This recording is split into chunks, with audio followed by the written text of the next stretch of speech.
وَإِن مِّنكُمْ إِلَّا وَارِدُهَا كَانَ عَلَىٰ رَبِّكَ حَتْمًا مَّقْضِيًّا، اور تم میں سے کوئی بھی نہیں ہے مگر یہ کہ اسے ایک مرتبہ جہنم پر آنا ہوگا۔ یہ فیصلہ ہے تیرے رب کا حتمی، طے شدہ، حتماً مقضیہ۔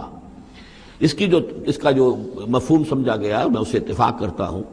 کہ اصل میں وہ پل صراط جس کا تذکرہ جو ہے آئے گا سورہ حدید میں بھی اور پھر سورہ تحریم میں بھی، جس کو ہم پل صراط کہہ دیتے ہیں، الصراط ہے وہ،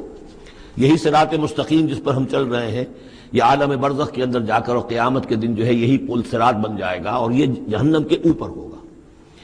گویا کہ اس پر سے گزر کر لوگ داخل ہوں گے جنت کے اندر، تاکہ مشاہدہ کر لیں کہ اللہ تعالیٰ نے کس چیز سے ہمیں بچایا ہے۔